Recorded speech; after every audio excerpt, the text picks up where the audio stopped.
أعوذ بالله من الشيطان الرجيم بسم الله الرحمن الرحيم الحمد لله رب العالمين والصلاة والسلام على رسول الله وعلى آله وصحبه أجمعين أما بعد فالندريم الله جل شانه كرس صلوات الشمي محمد صلى الله عليه وسلم أتشاء الله جل شانه وظن نكاكوش هم ذا أتشاء الله جل شانه أهم نكاكوش وظن إن شاء الله kemi fillu me një seri të ligjeratave në gjuhën shqipe, po ashtu siç e dini edhe në gjuhën gjermane.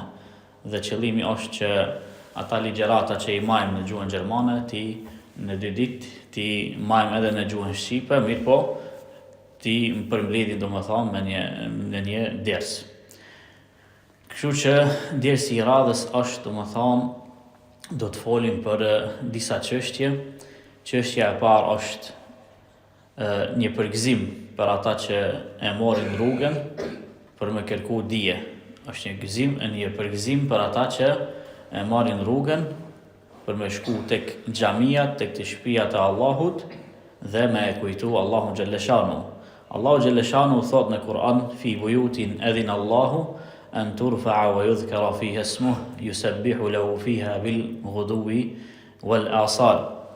Thot në shtëpia domethënë në xhamia, Allahu xhalleshanu e ka leju që emri i tij të ngritet, të përmendet dhe të lavdrohet, domethënë të rivdohet emri Allahu xhalleshanu.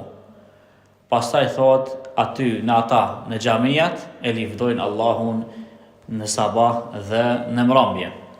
Pastaj vazhdon Allahu në Kur'an thot rijalun la tulhihim tijaratun wala bay'un an dhikrillahi wa iqamis salah wa ita'iz zakah. Çka ka në atë xhami? Kush janë në atë xhami? Janë burra.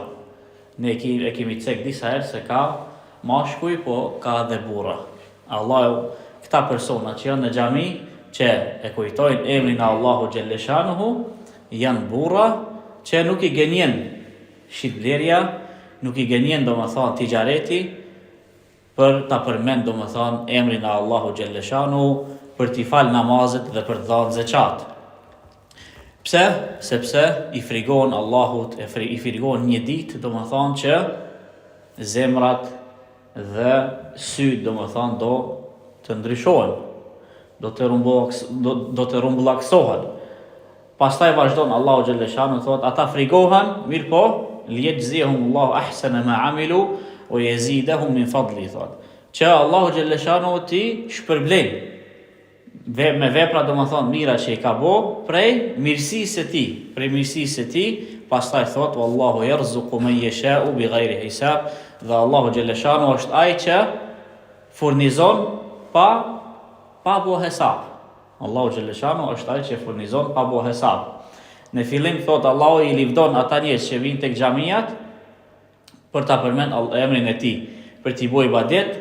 Dhe ata janë burra që nuk i gënjen dynjaja, nuk i gënjen shitblerja, dhe në fund thot Allahu xhalleshanu për ata njerëz ai do t'i shpërblejnë domethënë dhe do t'i furnizojnë me diçka që nuk e presin. Kjo domethënë është një përgëzim për ata që e morin rrugën dhe gjejnë kohë për të ardhur tek xhamiat për me dëgju derset domethënë për me dëgju fjalët e Allahu xhalleshanu dhe fjalët e pejgamberit Muhammedit sallallahu alaihi wasallam. Pastaj është një hadith shumë interesant që thotë se Allahu xhalleshanu me të vërtet ka melaçe që domethënë fluturojnë nëpër tokë dhe nëpër qiell.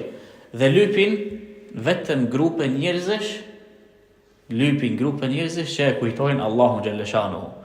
Kur e gjejnë thot një grup njerëzish që e kujtojnë Allahun xhalleshanu, thirrin dhe thonë këtu është domethënë atë çka e lypni, hajdini këtu. Dhe vinë domethënë me laçe tek ata persona dhe i mbulojnë domethënë me fletjet e tyre.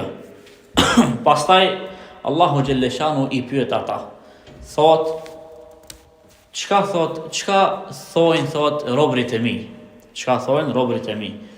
Pastaj me laçe thon ata thot të lavdojnë ty, domethënë të madhërojnë ty, të adhurojnë dhe të falenderojnë. Pastaj thot Allahu xhalleshanu a me kam pa ata mu? Me laçe domethënë thonë se jo la wallahi ma rauk, wallahi nuk të kam pa.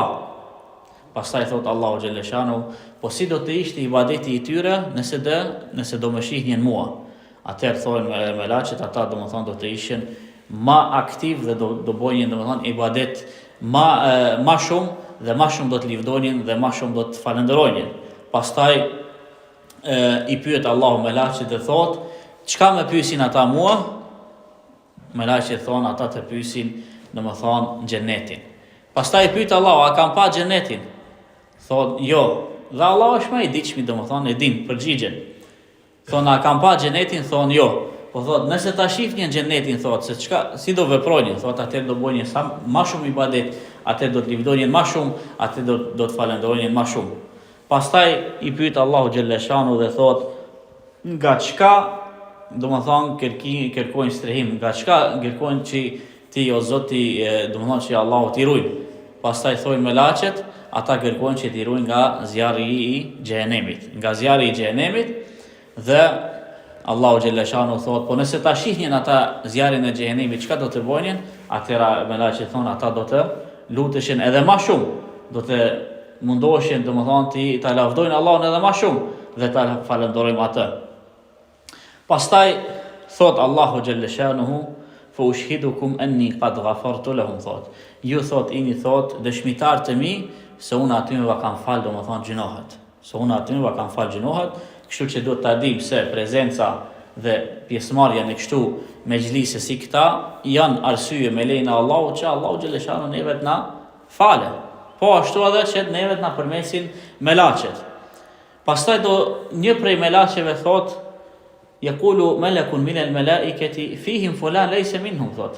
Në atë mejlis thot është një person thot që ka ardhur, thot i ka ardhur rruga. Nuk ka ardhur me një jetë që të ndëgjojë ndjers. Ka ardhur thot për një nevojë. Innama jaa li hajatin. Thot qala humul julasa la yashqa bihim jalisum, thot ata thot janë ata njerëz që, domethënë, njerëzit tjerë që unjen tek ata njerëz që e kujtojnë Allahun xhaleshanu, ata nuk do të dëshpërohen kurrëherë. Domethënë, edhe ata përfitojnë nga mëshira e Allahut xhaleshanu. Ndeshëm vllazën, ne që të përfitojmë sa më shumë nga derse që i majmë, që të përfitojmë më shumë nga ajetet e Allahut xhaleshanu dhe nga hadithet, janë disa çështje domethënë që duhet të ceken. E para është që njeriu kur kërkon dije dhe kur e merr rrugën për me përfitu domethënë nga ajetet e Allahut xhaleshanu, nga Kurani, patjetër domethënë me pas sinqeritet. Mos më ardh se njerëzit tjerë ta shohin, mos më ardh për qëllime tjera.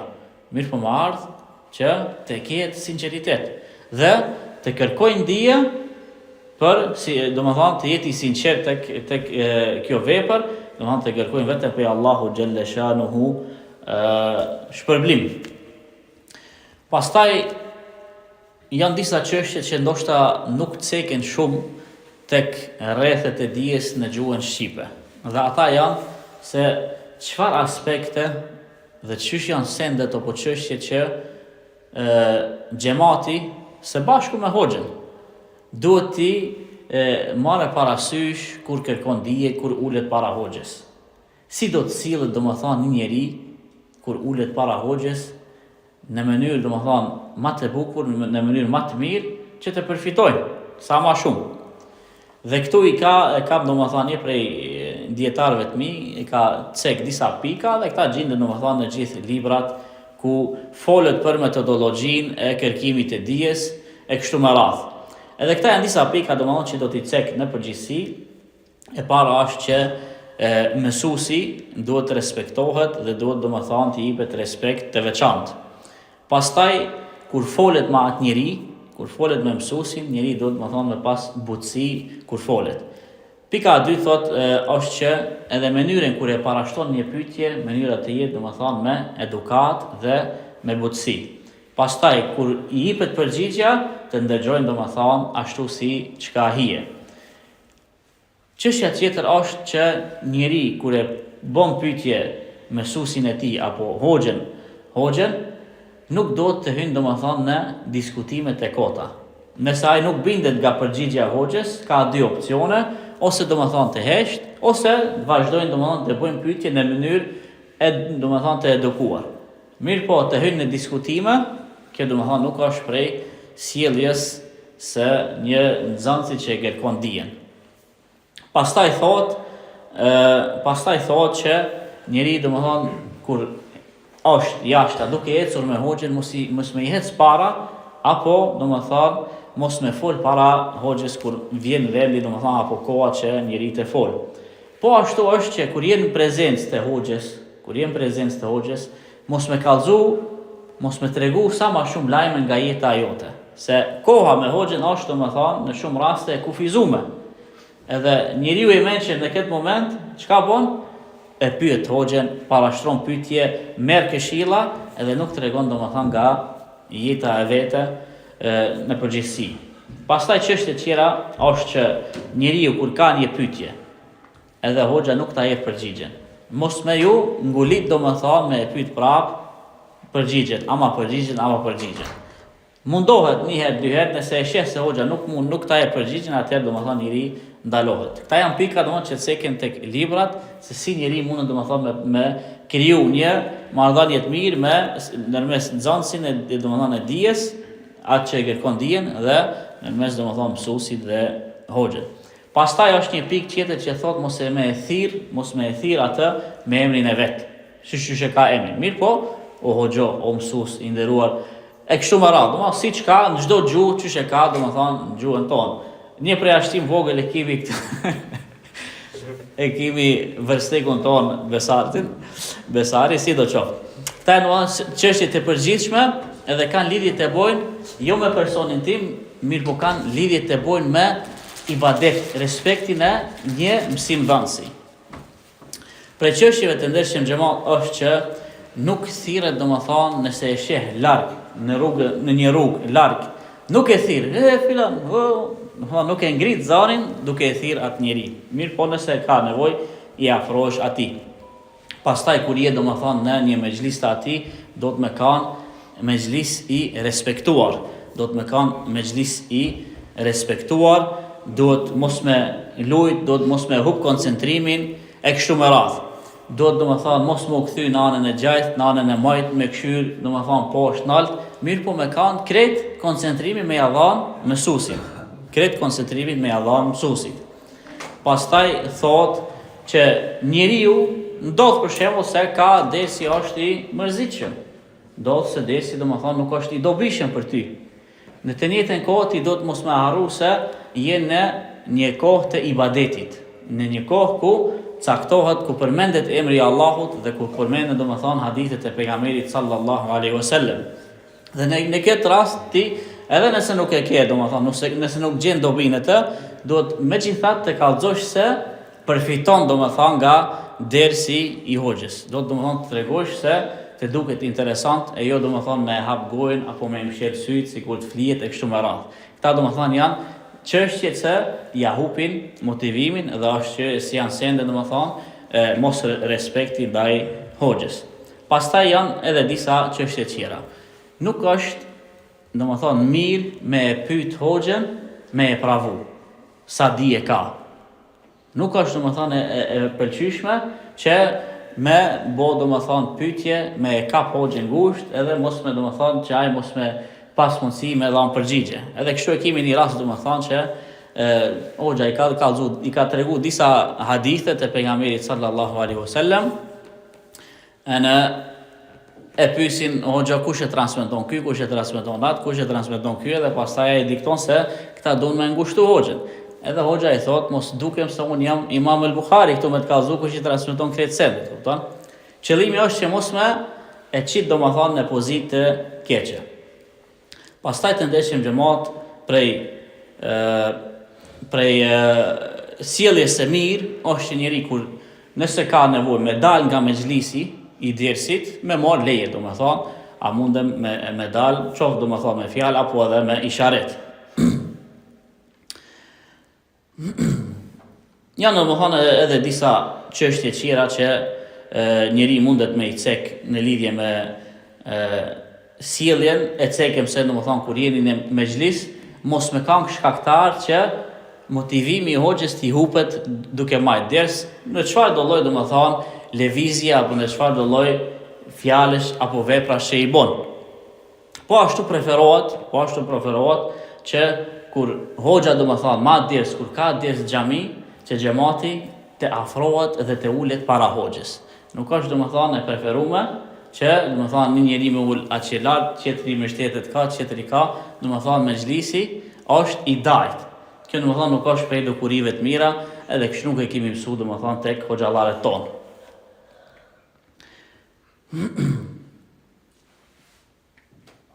Tamam, prej çështjeve domethënë është që njeriu kur prezantojnë tek derset është të vishet domethënë me petkat e pastra, të parfumoset.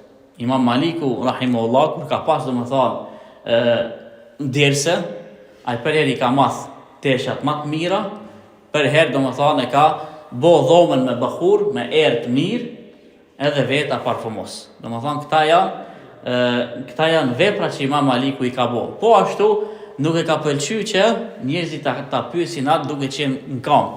Ka thënë unë në hadithe nuk i tregoj duke qenë domethënë në kam, mirë po kur jem ulet, si ka hije, ulem edhe fol domethënë me plot koncentrim. Në kam duke ecur me ja parashtu një pyetje edhe ta jep gjymës përgjigje, kjo domethënë nuk është e preferuar. Këta janë domethënë disa pika që ndoshta në rrethin tonë tek shqiptarët nuk ceken apo nuk mësohen, mirë po janë të pëlqyeshme, edhe kështu ne i kemi mësuar domethënë prej dietarëve tonë që nëse veproni kështoni, atëherë domethënë kemi me pas mundësi, nëse veprojmë kështu, domethënë Allahu xhaleshano do na hap neve sukses në kërkimin e dijes. Pjesa e dersit domethënë ne që i marrim janë dy pjesë, siç i kemi cek. Pjesa e parë është mësim besimi. Domethënë në çfarë besojmë ne? Çfarë besimi kemi ne? Dhe pjesa e dytë janë domethënë dispozitat e fikut, do t'i mësojnë domethënë disa rregullat e fikut, si mirët abdesi, si falet namazi e kështu me radhë. Këta domethënë janë derset tona përbohen domethënë nga këty dyve llojeve të derseve. Sot është domethënë radha mas i dham këtë hyrje tek derset tonë, do të folim inshallah për pjesën e parë të dersit dhe kjo është domethënë mësim besimi.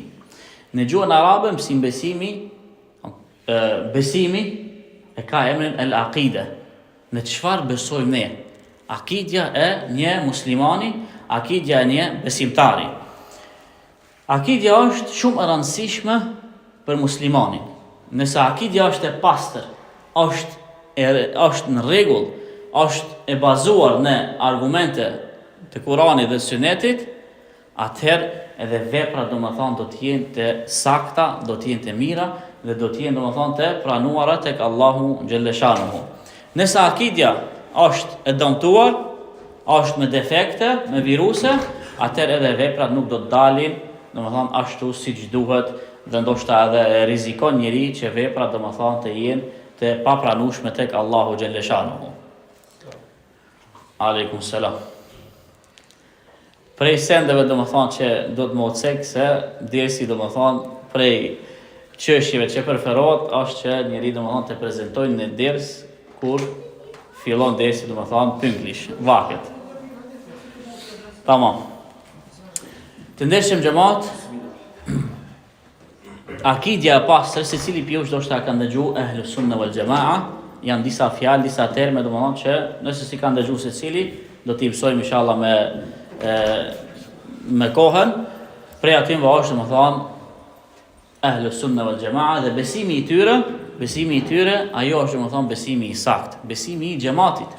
Ahlus Sunna, domethënë njerëzit e Sunetit që e praktikojnë, që e pasojnë Sunetin e Muhamedit sallallahu alaihi wasallam dhe besimi atyre që janë bashkuar, që edhe nuk janë të përçarë domethënë në fenë Allahu xhaleshanu.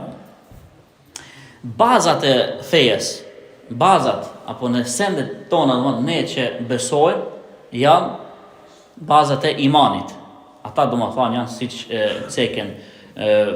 ceken domethënë në shumë ajete, shembull tek ajeti në surat al-Baqara, "Laysa al-birra an tuwallu wujuhakum qibala al-mashriqi wal-maghrib", nuk ka domethënë mirësia që ti ktheni fytyrat në anën e lindjes apo perëndimit, mirë po, walakin al-birra, men amana billahi wal yawmil akhir, thot elbir, thot mirësia, thot është që ai që beson në Allahun xhalleshanu, beson në ditën e gjykimit, wal malaike, beson në melaqet, në librat dhe në profetet. Këta janë bazat e besimit.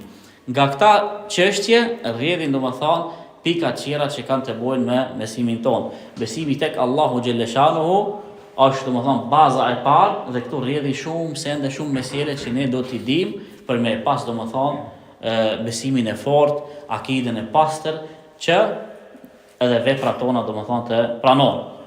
Pastaj vjen me radhë besimin në ditën e gjykimit, besimin tek melaqet, tek librat dhe tek profetet. Po ashtu e kemi një hadith që ndoshta secili prej jush e ka dëgjuar. Ai është hadithi që, më thonë, një ditë për ditësh vjen një njeri që sahabët nuk e njohin, me petkat e bardha, dhe nuk kishte domethënë njeri i huaj me petkat e bardha të pastra, dhe i vendon domethënë gjuhët e tij para gjuhët e pejgamberit sallallahu alaihi wasallam dhe fillon me e pyetje. Nuk e njifte asnjë se kush ishte ky njeri. Më në fund të tregon pejgamberi sallallahu alaihi wasallam se ky është Xhibrili alayhis salam, erdhi tek ju domethënë të mësojnë juve fen tuaj. Prej çështjeve aty, Xhibrili e pyet pejgamberin sallallahu alaihi wasallam, çysh është besimi? Edhe pejgamberi sallallahu alaihi wasallam thotë se besimi është të besosh domethënë tek Allahu, tek melaqet, të besosh librat, profetet, edhe në ditën e gjykimit, edhe në kaderin e Allahut, qoftë i mirë apo qoftë domethënë i keq. Këta domethënë janë bazat. Kemi ajetën e Kur'an që e përfshin, që japin domethënë atë ramin e përgjithshëm për besimin ton. Pastaj kemi edhe hadithe, prej haditheve më të njohshëm është ky hadithi i Xhibrilit alayhis salam, ku pyetet domethënë pejgamberi sallallahu alaihi wasallam nga një njeri, domethënë Xhibrili e merr formën e njeriu dhe vjen dhe e pyet për çështjet e fesë, me qëllim që të mësojnë domethënë çerve fen, bazat e fesë. Pastaj të ndeshim xhamat ne e cekim se çish do të thotë domethënë akidja në përgjithësi, i përmendëm domethënë definimin e kësaj. Metodologjia e dietarëve është që ata kur vinë tek një term e definojnë atë në anën gjuhësore. Që pastaj kur definohet kjo domethënë në anën e lëmis të dijenis, mundet njëri me e kuptu se çka do të thotë. Akide në anën e gjuhës arabe vjen nga fjala aqade. Aqada është diçka me bo nyje. Me bo nyje. Kjo është aqade. Apo me e forcu diçka. Kjo është domethënë ne thjesht në gjuhën, në kuptimin gjuhësor. E tashti kur vim tek definimi i kësaj, kur duhet ta kuptojmë definimin e kësaj domethënë në lemina e besimit, besimit, ne kuptojmë automatikisht se këto do të bëjnë ka lidhje me sende që njeriu i beson domethënë duke mos pas asnjë pikë dyshimi. Siç e lidh domethënë një ny, siç e shtrëngon domethënë diçka, e forcon diçka, kështu është edhe besimi. Këto domethënë janë çështje të besimit që lidhen në zemër dhe nuk domethënë ndahen ata sende dhe nuk hyjnë dyshimin e të. Tamam, kjo domethënë është shpjegimi apo definimi i fjalës akide në aspektin gjuhësor.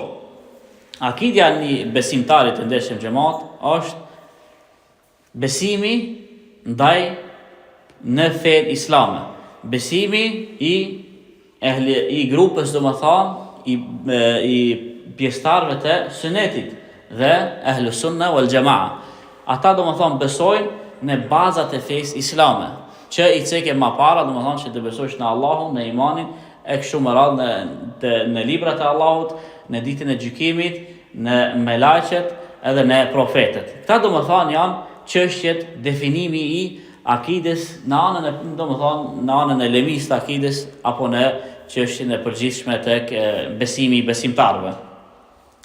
Pastaj inshallah do të vazhdojmë ne me lejen e Allahut në derset tjera do fillojmë inshallah me lejen e Allahut të shpjegojmë se çka janë bazat e grupës së Ahlus Sunna wal Jamaa. Kjo domethënë është pjesa e parë e cekëm se domethënë definimin e akides, besimit tonë në anën gjuhësor, definimi i akides domethënë në anën e lemisë mësim besimit. Tash inshallah do të kalojmë, do të shkojmë tek pjesa e dytë e dersit, dhe ajo është domethënë që ne do të futemi pak në fikhun, në çështjet e kuptimit të fesë islame apo në veprat tona, si veprojnë muslimani, si i bën ibadetet e kështu me radhë. Për të kuptuar njeriu këtë çështje, është shumë e rëndësishme që ta kuptojnë historinë se si janë krijuar mendimet, si janë krijuar medhebet e kështu me radhë. Edhe domethënë derset e para fillojnë me këtë çështje, duke e definuar edhe këtu fikhu ka 3 lloje definimesh. Fikhu ka 3 lloje definimesh. E para është definimi i tij në anën gjuhësor. Në aspektin gjuhësor është fikh kuptim, të kesh kuptim. Ky njeri ka fikh në fe, ky ka domethënë kuptim në fe.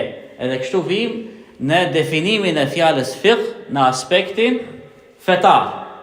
Në aspektin fetar është kuptimi i çështjeve të fesë në domethënë në anën e përgjithshme. Pastaj vjen definimi i tretë në lemin e fikhut, domethënë në veprat, në jurisprudencën islame, siç e thonë domethënë tek gjuha jon. Këto domethënë është që njeriu t'i din veprat e besimtarëve në aspekt veprat, domethënë nuk ka të bëjë me kuptimin e fesë të përgjithshëm, në çfarë besojmë kështu me radhë. Këta sende janë domethënë në definimin e përgjithshëm të fesë islame, të kuptimit të fikhut. Definimi i tretë, kjo është në lemin e fikhut, këto domethënë është kuptimi i utajle, si i thonë shqip, i dispozitave, kuptimi i dispozitave të veprave të njerëzve.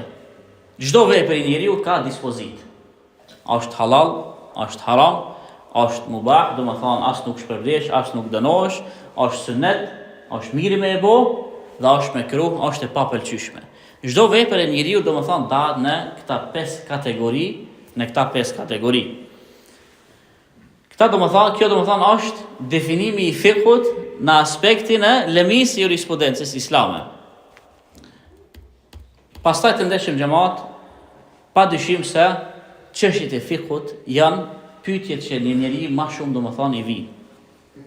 Në aspektin e fikhut janë pyetjet më shumëta domethënë që vijnë punë me abdes, punë me namaz, ka gabu namaz, ka harru, ka bo tek abdesi, te agjerimi, kur vjen koha agjerimit, pyetjet domethënë vetëm për çështjet e agjerimit, për domethënë kuptimin e agjerimit, ku a prish kjo agjerimin ajo.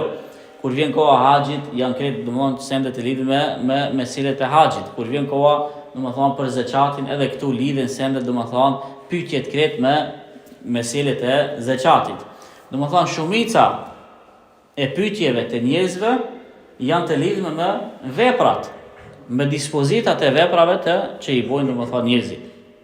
Edhe këtu një dietar Ibn al-Jauzi thotë se në këtë aspekt, në këtë pikpamje, duket domethënë rëndësia e kësaj lemie, rëndësia e mësimit të fikhut, duket domethënë në këtë çështje, se sa nevojë njerëzit kanë për këtë lemi.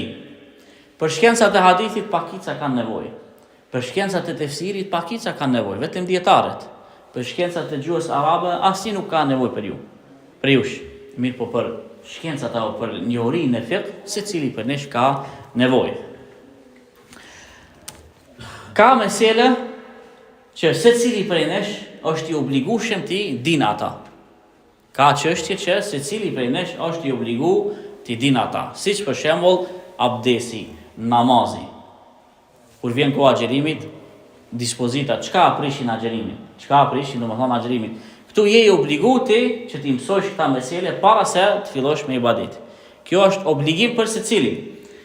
Pjesa e dytë është ka çështje mesele që nuk janë domethënë të domosdoshme që ti di secili prej njerëzve. Si për shembull, kur vjen puna e investimeve, siç e çit zeqatin në akcie, në borsa domethënë, si bën domethënë njëri shitlerje në disa sende që nuk të përkasin ty, nuk kanë lidhje me jetën tënde, nuk kanë lidhje me veprat tuaja, ti nuk je i obligueshëm që ti mësosh domethënë gjithë ata mesele.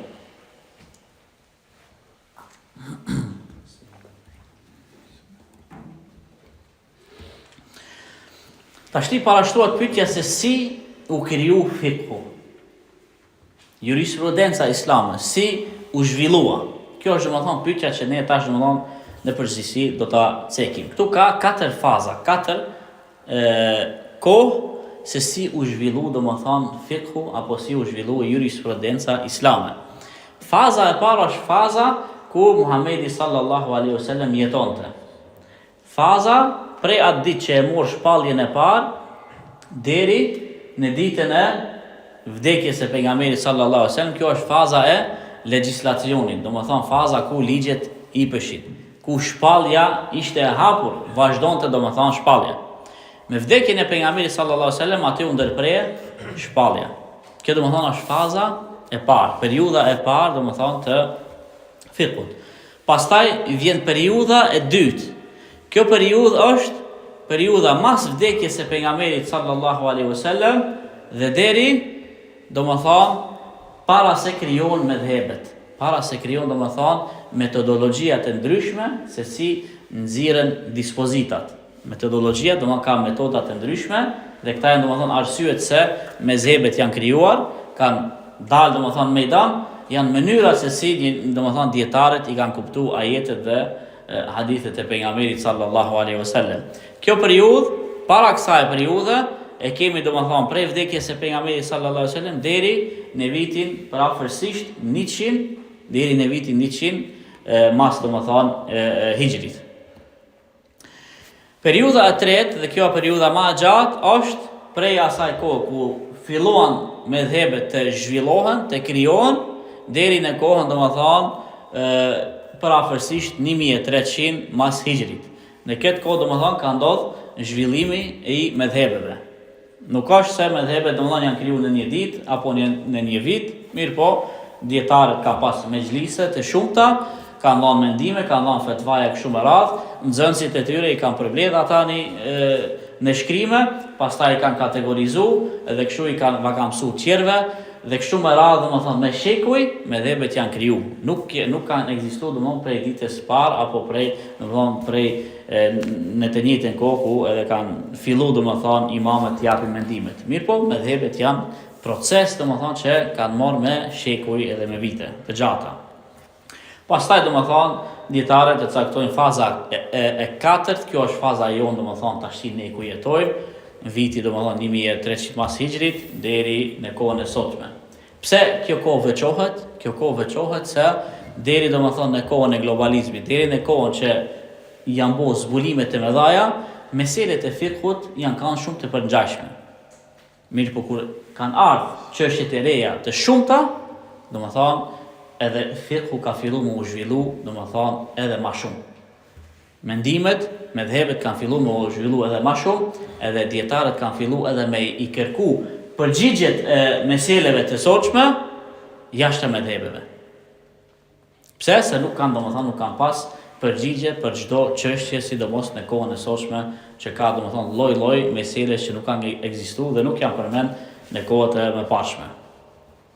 Këta domethënë ishin 4 faza. Faza e parë është faza ku fillon shpallja domethënë e Kuranit deri në vdekjen e Muhamedit sallallahu alaihi wasallam. Faza e dytë është mas vdekjes së pejgamberit sallallahu alaihi wasallam deri në vitin 100 parafërsisht të hijrit. Pas vitit 100 të hijrit fillojnë domethënë zhvillimi, formalizohet domethënë mendimet, fillon fiqhu më zhvillu më shumë deri domethënë në vitin 1300 hijri, pas vitit 1300 hijri deri në këtë kohë domethënë tash jemi 1444 hijri. Domethënë 150 vjet të fundit ka marrë domethënë një zhvillim më të ri fiqhu i islamit. Tash inshallah çdo periudhë i ka veçoritë e veta. Çdo periudhë i ka veçoritë e veta. Prej veçorive domethënë të periudhës së parë të pejgamberit sallallahu alajhi wasallam, imi se cili për ju ka ndëgjuar se ka koha e Mekkës dhe koha e Medinës. 13 vitet e para kur Muhamedi sallallahu alajhi wasallam ka jetuar në Mekë, këtu domethënë shumica e dispozitave kanë të bëjnë me besimin e besimtarëve. Nuk ka pas shumë çështje domethënë të legjislacionit apo çështje të fiqhut.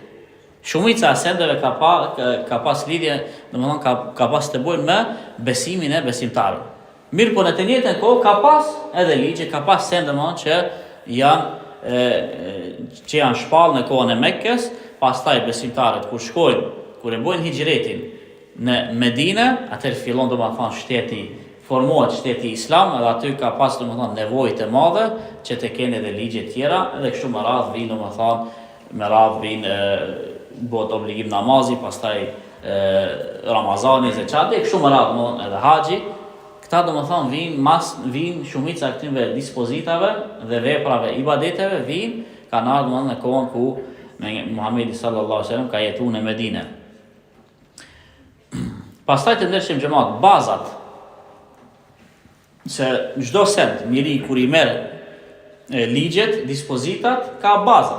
Baza e dispozitave në këtë kohë, domethënë në periudhën e parë, kanë Kurani dhe Suneti, domethënë i pejgamberit sallallahu alajhi wasallam. Fjalët e Allahut dhe fjalët e pejgamberit sallallahu alajhi wasallam, dhe këta dy baza janë domethënë për herë vlen domethënë deri në ditën e gjykimit.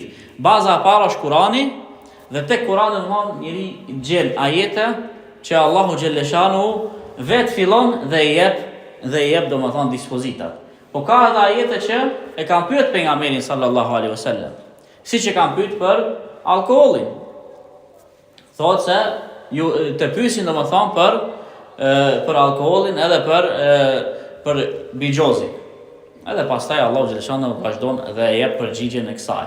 Po ashtu ka për shembull ndodh diçka edhe zbret ajeti. Zbret domethënë dispozita e kësaj çështje. Këta domethënë janë 3 kategoritë të Kuranit se si dispozitat kanë zbrit. Për çështjeve të ndershëm xhamat në këtë kohë apo prej veçorive të kësaj periudhe është se nuk ka pas mendime të ndryshme shumë. Nuk ka pas mosmarrveshje. Pse? Se baza e njohurisë, baza e dinis ka qenë Muhamedi sallallahu alaihi wasallam dhe çdo mosmarrveshje ai e ka prerë domethënë. Prej veçorive të kësaj kohe është se shpallja apo koha e ligjeve ku ja shpall ligjet është e kufizuar vetëm në këtë periudhë. Çka vjen pastaj është zhvillim. Çka vjen pastaj është, domethënë, dhënia një dispozite për veprave të reja në bazë të Kuranit dhe bazë të Sunetit. Në këtë kohë ne kemi ka domethënë edhe dy lloj shpallje të dispozitave. E para të ndershëm xhamat është, se domethënë nuk kanë ardhur obligimet apo dispozitat në një ditë. Kanë ardhur domethënë me vazhdimin e kohës. Po ashtu, një dispozit, për shembull si ndalesa për pirjen e alkoolit, ka ardhur me hapa domethënë. Hapi i parë që ka ndaluar domethënë, ka ndaluar të vinë tek xhamia duke qenë të pirur. Pastaj mas një kohë e ka ndaluar domethënë Allahu xhaleshanu komplet rrepsisht pirjen e alkoolit. Kjo lloj dispozite, duke e dhënë dispozitë domethënë me hapa, kjo është vetëm për këtë kohë, është veçori e kësaj kohe. Nuk mundemi ne tash domethënë me i thënë njeriu prano fen Islam apo leja alkoolit, mirë po mundohu pije ka një gotë në ditët, kështu me radhë për 3 muaj, pastaj mas 1 muaj vazhdo me ka gjys gotë, kështu me kjo nuk është domethënë për ne, nuk vlen më. Do të më ndalu rreptësisht me njëherë. Kjo domethënë është prej veçorive të kësaj kohe që ka. Pastaj të ndershëm xhamat, vjen koha e dytë, faza e dytë, kjo ishte faza ku, domethënë mas pejgamberit sallallahu alaihi wasallam, koha ku shokët e pejgamberit sallallahu alaihi wasallam e kanë mbajt dijen dhe va kanë dhënë të tjerëve. Edhe në këtë kohë domethënë kemi, siç e kemi pas vdekjes së pejgamberit sallallahu alaihi wasallam deri në vitin 100 Hijri. Për afërsisht, tuk domethënë kemi pas shumë sahabe, shumica sahabe, po ashtu kemi pas domethënë shumë sahabe, edhe kemi pas shumë tabiin, njerëz që nuk e kanë mri Muhamedit sallallahu alaihi wasallam, mirë po i kanë mri shokët e Muhamedit sallallahu alaihi wasallam. Edhe këta domethënë padyshim se e kanë dhënë njohurinë, i kanë dhënë domethënë meselet apo fjalët e pejgamberit sallallahu alaihi wasallam, kuptimin e Muhamedit sallallahu alaihi wasallam. Këtu ne kemi hadithe, fjalët e pejgamberit sallallahu alaihi wasallam. Po ashtu kemi edhe mendime, fetvaja të sahabëve. Edhe nëse njeri don domethënë me i gjet apo me i lyp fetvat e sahabëve, mendimet e sahabëve, mundet me i gjet domethënë tek librat që janë që të seken domethënë ma gjarsisht, siç është për shembull Musannaf Abdur Razzaq apo Musannaf Ibn Abi Shayba, janë domethënë disa libra që përvohen prej 10 vëllimesh apo 15 vëllimesh. Ta domethënë janë disa libra që ku njeri mundet me i gjet mendimet e sahabëve apo të tabiinëve. Në përgjithësi, Ibn al-Qayyim, dietari Ibn al-Qayyim thotë se sipas hulumtimeve për afërsisht 130 sahabë janë kanë që kanë dhënë mendime, kanë dhënë fetvaja. Domthonë prej atyre janë regjistruar fetvaja dhe mendimet e ndryshme. Prej atyre 130, 7 janë domthonë me emra të cekura që janë kanë shumë të njohshëm dhe kanë pas shumë fetvaja. Ata janë Umar ibn al-Khattabi, Ali radiallahu anhu, Abdullah ibn Mas'udi, Aisha radiallahu anha, Zaid ibn Haritha, Ibn Abbasi dhe Abdullah ibn Umar. Ta domethënë janë 7 vetë që domethënë kanë dhënë shumë fetvaja, janë pyetur shumë dhe janë përgjigjur domethënë çështjeve. Pastaj prej atyre ka për afërsisht 13 sahabë, prej atyre 130-ve ka që kanë dhënë më pak se ata të parit.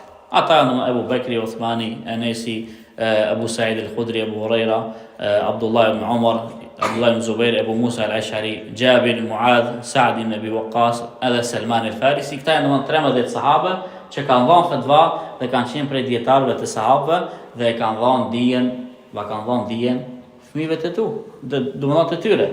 Kanë dhënë dijen fëmijëve pasardhësit e tyre. Pastaj domethënë qerit janë disa sahabë si Abu Darda, Al-Hasan, Al-Husayn, Abu Ayyub al-Ansari, Zaid ibn Arqam, Thawban, Burayda. Këta janë disa sahabë që kanë dhënë fetvaja, kanë dhënë mendime, domethënë duke u bazuar në Kur'an dhe në Sunet dhe që janë regjistruar domethënë tek librat. Qëllimi i të ndeshëm xhamat është që me e theksu dhe me e përmend se njohuria e fesë islame, kuptimi i fesë është transmetu. Jo domethënë se mas vdekjes së pejgamberit se ambaru çdo sen. Jo. Mas vdekjes së pejgamberit sallallahu alaihi wasallam, sahabët kanë vazhduar me e jetu këtë fe. Sahabët janë mbledhur dhe kanë zgjedh pasardhësit e pejgamberit sallallahu alaihi wasallam. Sahabët janë mbledhur dhe janë marrë me çështjet, problemet që kanë lind më njëherë mas vdekjes së pejgamberit sallallahu alaihi wasallam dhe këtu kanë domethënë dietarët. Pastaj kanë mësuar fëmijët e tyre, gjeneratat, domethënë që kanë ardhur, edhe kështu njohuria e fesë islame ka ardhur domethënë prej gjenerat në gjenerat deri domethënë në gjeneratën tonë. Këta domethënë kjo ishte një hyrje tek domethënë tek njohuria apo dienia e fiqhut, edhe në javën që vjen inshallah do të vazhdojmë me